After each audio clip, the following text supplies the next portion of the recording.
Once upon a time, in a small village at the edge of a forest, there lived a cheerful little girl.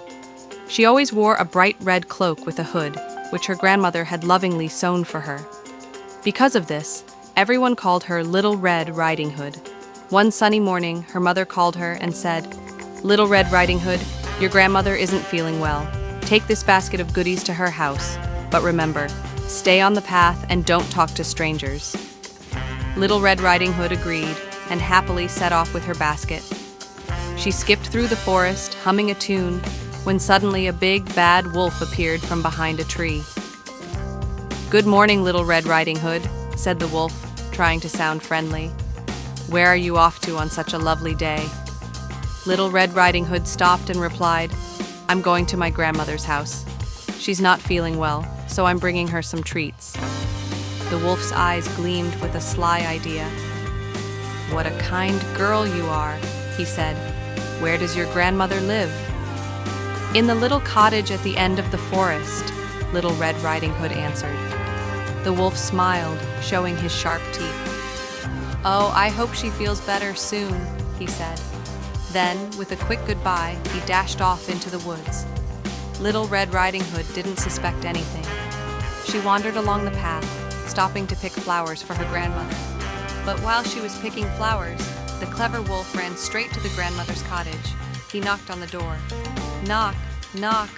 Who is it?" called the grandmother from inside. "It's me, Little Red Riding Hood," the wolf said, pretending to be the girl. "Come in, my dear," said the grandmother. The wolf pushed open the door, leaped inside, and gulp! Swallowed the grandmother whole. Then he put on her nightgown and cap and climbed into bed, pulling the covers up to his chin. Soon after, Little Red Riding Hood arrived at the cottage, carrying her basket of goodies and a bouquet of flowers. She knocked on the door. "Knock, knock." "Who is it?" called the wolf, disguising his voice. "It's me, Little Red Riding Hood." "Come in, my dear," said the wolf. Little Red Riding Hood entered the cottage and saw her grandmother lying in bed. But something seemed strange. "Oh, grandmother," she said, "what big ears you have!"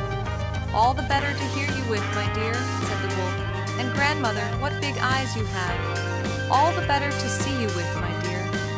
"But grandmother," she said, stepping closer, "what big teeth you have!" "All the better to eat you with," roared the wolf, jumping out of bed. Little Red Riding Hood screamed and tried to run, but just then, a woodcutter passing by the cottage heard her cries.